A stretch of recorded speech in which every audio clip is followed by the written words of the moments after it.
আজকে তোমাদেরকে দেখাবো কাঁচকলার কোপ্তা। কাঁচা কলার কোপ্তা, কাঁচা কলা মোটামুটি সবাই খাও আশা করছি, সেটারই কোপ্তা। অনেকেই কাঁচা কলা এমনি খেতে চাও না, ঝোলে দিলে খেতে চাও না, সেই জন্য সেটার কোপ্তা বানিয়ে দেখাচ্ছি তোমাদের আজকে। অনেকেই জানো কি করে করতে হয় কাঁচকলার কোপ্তা, আই এম শিওর, কিন্তু যারা জানে না আমি তাদের জন্য দেখাচ্ছি। বা আমি সবসময় বলি আমি যেভাবে করি সেইভাবে দেখানোর চেষ্টা করছি, যাতে তোমরা বুঝতে পারো তোমরাও সেইভাবে করো না অন্যভাবে করো। অনেক ধরনের তো রান্না হয়, একটা রান্না অনেকগুলো পদ্ধতিতে হয়, অনেকগুলো স্টেপসে প্রসিজারে হয়। আমি একটা স্টেপ দেখাচ্ছি তোমাদেরকে আজকে। আমার রান্না হলো কাঁচা কলার কোপ্তা। তার জন্য আমি নিয়েছি দুটো আলু সেদ্ধ আর দুটো কাঁচা কলা। দেখো, আলু সেদ্ধ দুখানা আর কাঁচা কলা দুখানা। আলুটা অবশ্যই লাগবে কাঁচা কলাটাকে বাইন্ড করার জন্য, সবসময় মাথায় রাখবে। তার মধ্যে আমি দিয়ে দেবো অল্প একটু পেঁয়াজ কুচি। তোমরা পেঁয়াজটাকে অ্যাভয়েডও করতে পারো, আমি দিয়ে দিলাম অল্প একটু পেঁয়াজ কুচি। আর এটা আমার স্পেশাল ইনগ্রিডিয়েন্ট, এটা সবাই কিন্তু কাঁচা কলা কোপ্তায় দেয় না। আমি দিলাম একখানা ডিম। একখানা ডিম একদিন করে দেখো। একখানা ডিম দিলাম, পেঁয়াজ কুচি দিলাম, অল্প একটু পরিমাণ মতো নুন দেব, যেরম পরিমাণ নুন তোমার লাগবে সেরম পরিমাণ নুন দেব। আর অল্প একটুখানি হলুদ দেব, যেহেতু ডিম দিয়েছি অল্প একটুখানি হলুদ দেব, এক চিলতে। দেখো, এক চিলতে হলুদ দেব, বেশি দেব না কিন্তু। এইটা দিয়ে কিন্তু আমি কাঁচা কলাটাকে প্রথমে ভালো করে স্ম্যাশ করে মেখে নেব, যেমন করে আলু মাখে সেইভাবে এই পুরো জিনিসটা দিয়ে কিন্তু মেখে নিতে হবে আগে। আর একটা জিনিস যেটা দেবে সেটা হচ্ছে অল্প একটু রসুন। ডিম, রসুন এগুলো দিয়ে একবার কোপ্তাটা করে দেখো, দেখবে ভালো লাগছে। অল্প একটু রসুন দেবে, নিয়ে ভালো করে এটাকে মিশিয়ে দেবে। আমি কিন্তু এটাকে স্ম্যাশ করে নিয়েছি, দেখতে পাচ্ছ। এতে আছে কাঁচা কলা, আলু, পেঁয়াজ, রসুন আর একটা ডিম, আর কিন্তু কিচ্ছু নেই। তোমরা চাইলে এতে ধনেপাতা দিতে পারো, ভালো লাগবে। আমি এটাকে ম্যাশ করে নিয়েছি। এবার আমি একটা প্যান বসালাম, তাতে একটুখানি সর্ষের তেল দেব। অবশ্যই এই রান্নাটা কিন্তু সর্ষের তেলেই হবে। অল্প একটু প্যানটা শুকিয়ে গেলে এতে একটু সর্ষের তেল দেব। কোপ্তা যেহেতু প্রথমে কোপ্তাগুলো ফ্রাই হবে তারপরে রান্নাটা হবে, তাই কিন্তু সেই হিসাবে বুঝে তেল দেবে।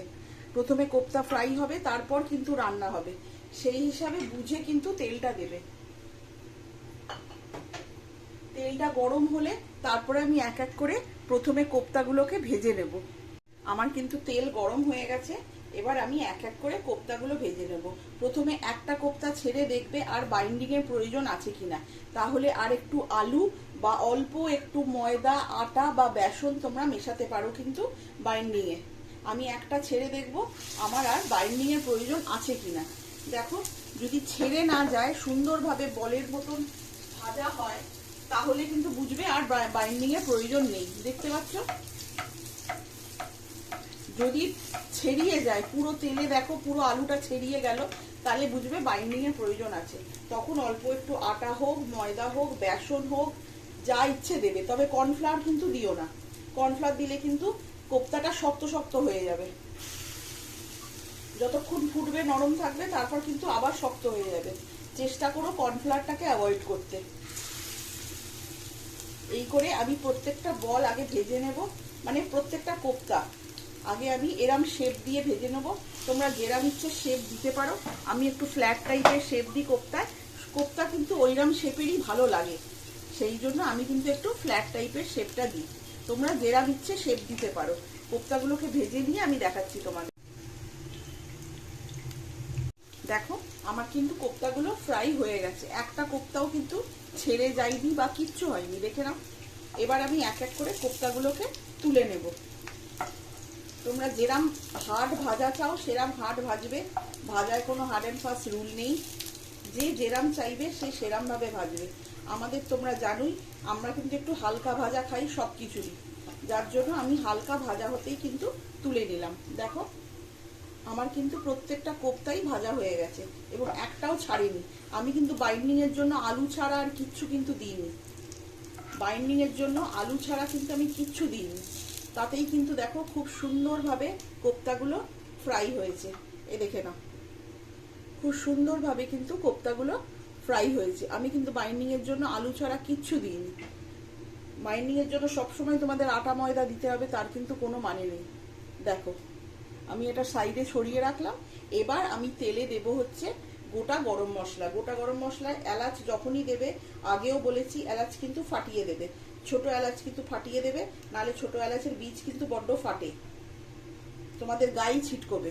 ছোট এলাচ দিলাম, তার সাথে দিয়ে দেবো দারচিনি। আর কিন্তু কিছু দেবো না আমি এতে। গরম মশলাটা একটুখানি হবে, দেখবে গরম মশলা হলে একটা সুন্দর গন্ধ বেরোয়। গরম মশলাটা আমার হয়ে গেছে। এর মধ্যে আমি দিয়ে দেবো পেঁয়াজ কুচি, অল্প একটু পেঁয়াজ কুচি। একটা পেঁয়াজ কুচিয়েছিলাম যেটা কোপ্তায় দিয়েছি, আর একটুখানি ঝোলে দিলাম। অল্প একটু পেঁয়াজ কুচি দিয়ে হালকা হাতে এটা বেড়ে নেব। বেশি কিন্তু পেঁয়াজ দেওয়ার দরকার নেই, জানি যে আমি কিন্তু এটা বেশি ঝোল করব না, আমি কিন্তু একটু গ্রেভি করব, সেই জন্য বেশি পেঁয়াজ দেওয়ার কিন্তু দরকার নেই। এর মধ্যে আমি একটা মিশ্রণ বানিয়ে নিচ্ছি, একটা মিক্সচার বানিয়ে নিচ্ছি। তাতে থাকবে হচ্ছে আদা, জিরের গুঁড়ো। এ দেখো আদাটাকে আমি কুড়িয়ে নিয়েছি। তার মধ্যে আমি দেব অল্প একটু জিরের গুঁড়ো। তোমাদের যতটা প্রয়োজন মনে হবে তোমরা কিন্তু ততটা জিরের গুঁড়ো দেবে। এগুলো কিন্তু সবই পরিমাণ মতন। অল্প একটু জিরের গুঁড়ো দিয়ে দিলাম আদার সাথে। তার সাথে দেব অল্প একটু কাশ্মীরি মির্চ। তোমরা জানো আমি এই মিশ্রণটা কিন্তু সব রান্নাতেই বানাই সাধারণত ভাবে। অল্প একটু কাশ্মীরি মির্চ দিয়ে দিলাম। আচ্ছা, আর এতে দেব হচ্ছে হলুদ। আর কিন্তু কিচ্ছু না, যতটা পরিমাণ ঝোলে হলুদ লাগবে বা তরকারিটায় হলুদ লাগবে ততটা কিন্তু হলুদ দেব। আর কিন্তু এতে আমি কিচ্ছু দেব না। এবার এটাকে আমি একটা মিক্সচার বানিয়ে নেবো। দেখো এটাকে আমি একটা পেস্ট বানিয়ে নিয়ে কিন্তু আমি ইয়েতে দিয়ে দেবো। আমার পেঁয়াজ বাটাটাই কিন্তু আমি এটা দিয়ে দেবো। এটা একটা মিক্সচার বানালাম, পেঁয়াজ বাটাটাই কিন্তু আমি এটা দিয়ে দেবো। কি কি দিলাম এতে? আদা বাটা, জিরের গুঁড়ো, হলুদ আর কাশ্মীরি মির্চ। আর কিন্তু কিচ্ছু দিইনি আমি এখনো অবধি। দেখো আদা বাটা, জিরের গুঁড়ো, হলুদ আর কাশ্মীরি মির্চ। আমি এইটাকে ধুয়ে আর একটুখানি জল দিয়ে দেবো এর মধ্যে, নাহলে কিন্তু আমার আদাটা পুড়ে যাবে। আদা পুড়ে গেলেই কিন্তু রান্না তেতো হয়ে যাবে, এটা মাথায় রাখবে। যে কোনো রান্নাই আদা পুড়ে গেলেই কিন্তু তেতো হয়ে যাবে। এবার এইটা আমার একটুখানি হবে। এতে আমি শাহি গরম মশলাটা দিয়ে দেবো। তোমরা নামানোর সময়ও দিতে পারো, আমি এখন দিয়ে দিলাম শাহি গরম মশলা। তোমরা কিন্তু নামানোর সময়ও দিতে পারো। অল্প একটু ঘি আর গরম মশলা তোমরা কিন্তু তখনও দিতে পারো। আমার এইটা একটুখানি হয়ে যাবে। এর মধ্যে আমি দেব হচ্ছে কিছু আলু। এর মধ্যে আমি কিন্তু কিছু আলু দিয়ে দিলাম, ধুয়ে রাখা আলু কিন্তু দিয়ে দেবে। আলু কিন্তু আগে থেকে ভাজার প্রয়োজন নেই, তোমরা চাইলে ভাজতে পারো, বাট এখানে কিন্তু তুমি যেহেতু আলুটাকে কষাবে তোমার কিন্তু ভাজার প্রয়োজন নেই। আর আলুগুলো যেহেতু খুবই ছোট ছোট কেটেছি, মাংসের আলু কি হয় আমরা বড় বড় কাটি, সেই জন্য সেটাকে ভেজে নিতে হয় যাতে একটা মাংসের ঝোলের রসটা বা কষানোর সময় ওই রসটা যাতে আলুতে ঢোকে। এখানে যেহেতু আলুটা খুব ছোট ছোট কেটেছি তাই জন্য কিন্তু আগে ভেজে নেওয়ার কোনো প্রয়োজন নেই। তবে তোমরা যদি চাও তোমরা কিন্তু ভেজে নিতে পারো। আমি এবার আলুটা দিয়ে অল্প একটু চাপা দিয়ে দেবো। কিছুক্ষণ আলুটাও হালকা সেদ্ধ হয়ে যাবে আর আমার মশলাটাও একটুখানি কষানো হয়ে যাবে। ততক্ষণ আমি একটু চাপা দিয়ে রাখবো। দেখো আমার কিন্তু কষানো হয়ে গেছে, দেখতে পাচ্ছ তেল ছেড়ে দিয়েছে, আলু মশলা ভালো করে কিন্তু কষানো হয়ে গেছে। এইবার আমি যতটা ঝোল রাখতে চাই ততটা জল দেব। তোমরা যতটা ঝোল রাখতে চাইবে ততটাই কিন্তু জল দেবে।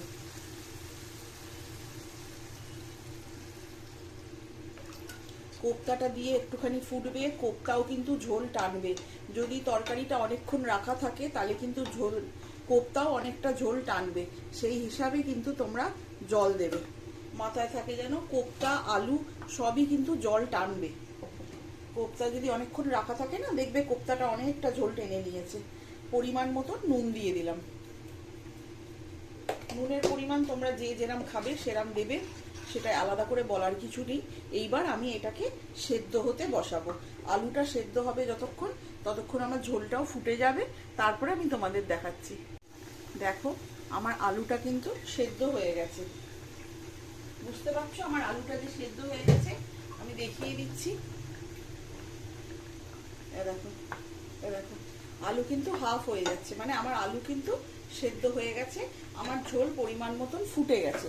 এবার আমি এই কোপ্তাগুলো ঝোলের মধ্যে এক এক করে দিয়ে দেবো।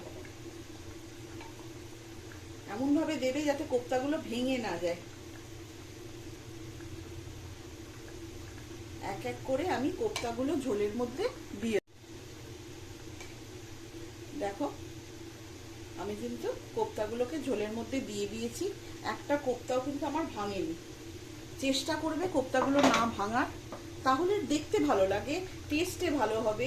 নাহলে কোপ্তার পুরো আলুর যে পুরটা, কোপ্তার কাঁচা কলার যে পুরটা, সেটাই কিন্তু ঝোলের মধ্যে মিশে যাবে, সেটা কিন্তু খারাপ লাগবে খেতে, আর কিছুই না। এবার আমি আঁচটাকে একটুখানি বাড়িয়ে দেবো। আমার ঝোলটা একটুখানি ফুটে যাবে, কোপ্তাটা ফোটা অবধি ঝোলটা একটু ফুটে যাবে, যাতে কোপ্তার মধ্যেও রসটা ঢোকে। দেখতে পাচ্ছ কোপ্তাটা কিন্তু ভাজার পরে একটু শক্ত হয়ে যাবে, সেটাকে একটুখানি ফুটিয়ে নিলে কিন্তু কোপ্তার মধ্যেও রসটা ঢুকে যাবে। এবার কিন্তু আমি এটাকে সার্ভ করে দেবো। আমি যে পাত্রে সার্ভ করতে চাইছি সেই পাত্রে।